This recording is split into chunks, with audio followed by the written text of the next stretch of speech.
Yeah, and I think that's a good actually transition point to really start talking about what do you consider, what is the wrong way to talk about animation? That's very, very difficult to answer succinctly. I suppose the wrong way. Okay, this might be a semantics game, but in my opinion, the wrong way to talk about animation is to say there is a right way to talk about animation, and only one right way to talk about animation. Like saying this is what's good animation. This is it. This is the only way it can be. If it doesn't have this, this is bad. Yeah, I that's the wrong approach. And like the adherence to like everything being on model, always looking the same, never taking risks, never like stretching or having an individual creator's imprint on it. Everything is uniform and factory, and it has to look this good. It has to have this many frames. It has to always be fluid. I think that's the wrong way to go about it, because that just limits the absolute amount of creativity you can get in any individual work. Yeah, I agree. It's a good way of putting it. I think it's like unfortunate that people view like a certain way of like good animation, and then you always get the same examples of kind of the more sketchy, like creative looking character designs or just like animation styles. First one that comes to mind is like Ping Pong the animation, where people always are like, well, like it looks really ugly, like the animation is bad, and you're like, okay, I know you're just talking about the character designs because you haven't actually seen like the way they're drawn. And then it always leads into like a unfortunate conversation of like misunderstandings, people kind of using like words incorrectly. And it's just like a very muddled way of trying to express opinions that just like does not communicate anything. Yeah, that's the Ping Pong's a good example, because that's an example where the animation is really good if you just judge. And I think another problem, and this doesn't necessarily mean it's wrong, but it's just a problem that comes about talking animation, is animation refers to both the format and the like method, right? Because like, especially like anime or Western cartoons or anything, they are animations. That's the name of the format. But the process of making the move is also called animation. And so I think people get those two confused and think that everything in the visual construction is animation, even though technically only, if you're being really pedantic, only making the move is the animation part. And Ping Pong is something where, that's a problem with character designs and aesthetics rather than actual, animation itself. One of the criticisms that usually, sometimes bothers me is when people will like freeze frame on like a certain part of an animation and it's an in-between frame. And it's just like, oh, look, this is off model. What are they doing? Why is it so ugly? But that's how in-between frames are. Like they're not the key, they're not the key frames, the main key animation. If they move so quick, you're not supposed to focus on it looking off model or ugly. That's a perfect example. And that's I 100% agree. And that was the impetus to make my original video, was just because people would criticize that, say, look how bad this animation is, and it'd be a picture.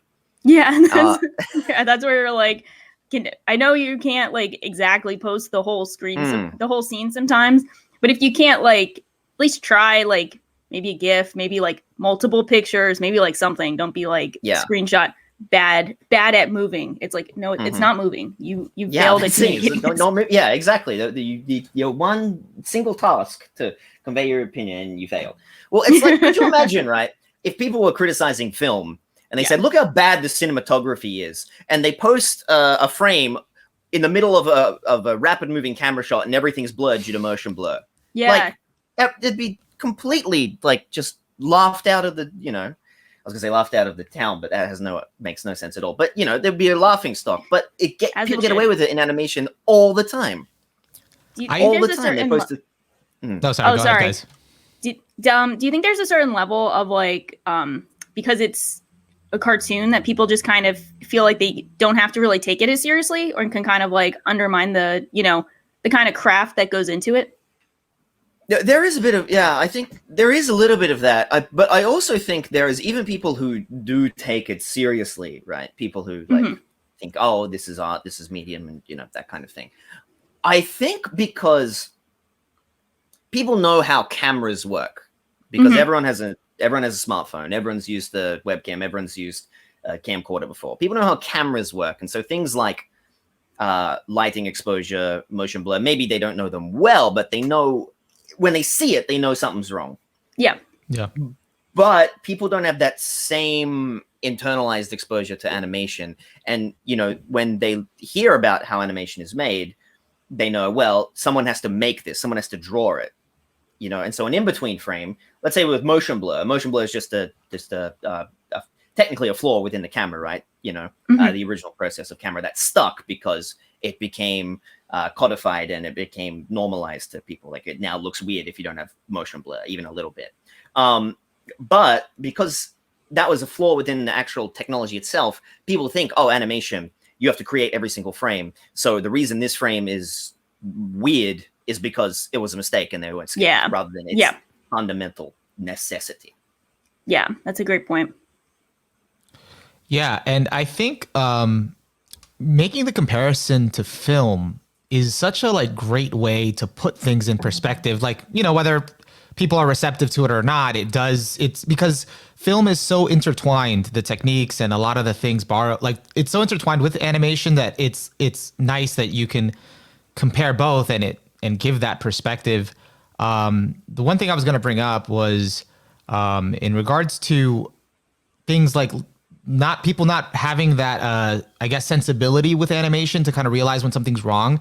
I think you brought this up in your video, they only recognize when something looks off when it gets closer to realism, when it gets closer to being more of that uncanny valley, because that they know, oh, this looks off, this doesn't look right, but then the more stylistic it is, then it's they're not attuned to what's right or what's wrong, or because then that's more interpretation, someone's interpretation of the world, and it's more subjective, I guess.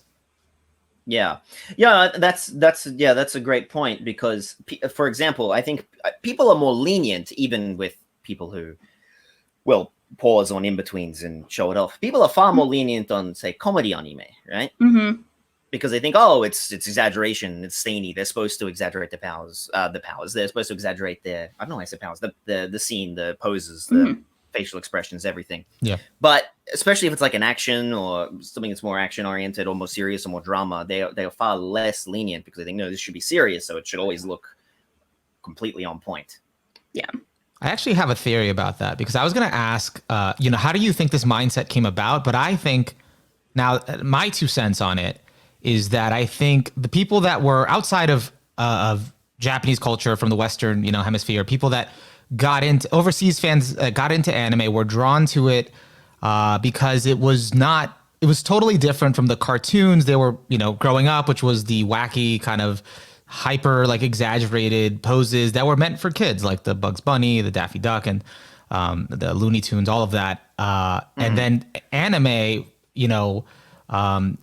bridge that gap of I can have a serious, more deeper or whatever show that deals with heavy subject matter, or even whatever subject matter, and has the animation to back it up.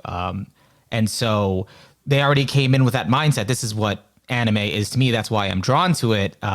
So when it kind of resembles more of that, what they thought was, okay, this is anime, this is a cartoon. When it resembles more of the cartoon, that's when it's a problem, or not living up to that expectation. Yeah, that's an interesting theory. I mostly agree. I just want to say one thing, and this is pedantically, is that the original Warner's cartoons were not meant for kids. They were meant for adults. They were played in adult theaters. They were played before adult short films. It was actually only after World War II, when they started to be syndicated on TV, that it wasn't financially viable to produce them anymore, because most of the studios didn't have the funds, and also it was just cheaper to show them on TV. That's when it became associated with. Okay. But your point is still valid in that the sense of they are very exaggerated. They're very silly and slapstick, and there's a reason the majority of them use animals, is because people are more willing to I think that's true, because people are more willing to forgive if an animal does something wacky, because an animal is not a human, Yeah. And actually, No, go Yeah, ahead. Sorry. Oh, I was just gonna say, yeah, I think another thing is, no, I think that's it because, and again, this is general, but even around the time of Tezuka and around about the time that the anime that were being imported into America, so the ones in the 70s, that the I think the first group to bring anime into America in particular was a group called the Cartoon Fantasy Organization. Okay. I think there was some Fred Patton. I think that's how his name was pronounced, but he was instrumental in bringing. He was like, it was like fan conventions and group, and they brought over the bootlegs and everything.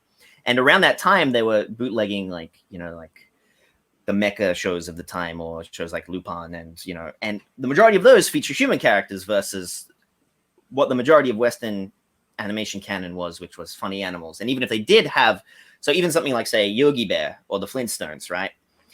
They had a huge variety and huge cast of non-humanoid characters, right? And because they were far more exaggerated. Like Fred Flintstone doesn't look like what an actual human being looks like. He's an icon of a human being. Yeah. But a character like Lupin he's still an icon of a human being, but it's closer. So I think there is some weight to that. People hold it to more standards of what people should do, simply because they are closer to what real humans look like.